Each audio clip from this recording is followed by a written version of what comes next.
অস্ট্রেলিয়ার মাটিতে 2 যুগ পর Bangladesh cricket team test series খেলবে। সেখানে একটা জিনিস প্রবলেম হবে, সেটা হচ্ছে ব্যাটারদের জন্য। সেখানে বোলিংয়েরা সুবিধা করতে পারবে, ব্যাটাররা নাস্তার মতো হবে। কেন জানেন? অস্ট্রেলিয়াতে অনেক বাতাস, এই বাতাসে বলাররা বল সুইং করাইতে পারবে। তাই এই বাতাসের ভিতরে ব্যাটাররা নাস্তা নামতে পারবে। শুধু বাংলাদেশ নয়, অস্ট্রেলিয়ার ব্যাটিংয়েরও আমাদের বাংলাদেশে বোলিংয়ের কাছে নাস্তা নামতে হবে। বাংলাদেশ ক্রিকেট টিম 23 বছর পর অস্ট্রেলিয়ার বিপক্ষে এবং অস্ট্রেলিয়ার মাটিতে সিরিজ খেলতে গেছে। সেখানে দেখা যাক আমাদের বাংলাদেশের ব্যাটাররা কি দারুণ সফল করতে পারে এবং বলাররা কিভাবে অর্জন করতে পারে। এটা একটা বিগ অ্যাচিভমেন্ট আমাদের জন্য। অস্ট্রেলিয়া মাটিতে আমরা টেস্ট সিরিজ খেলব।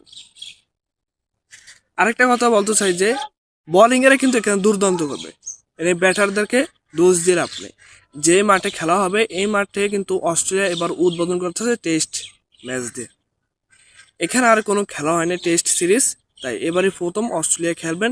এখানে অতিরিক্ত গতিবেগে বাতাস আসে, বাতাস সব সময় থাকে।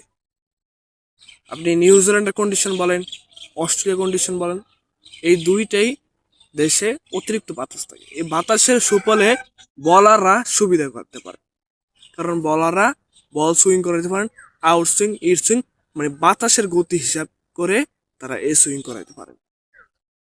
এই জন্য ব্যাটাররা নাস্তানাবুদ হয়ে যায়। তাই ব্যাটারদেরকে দোষ দেওয়া কোনো লাভ নেই।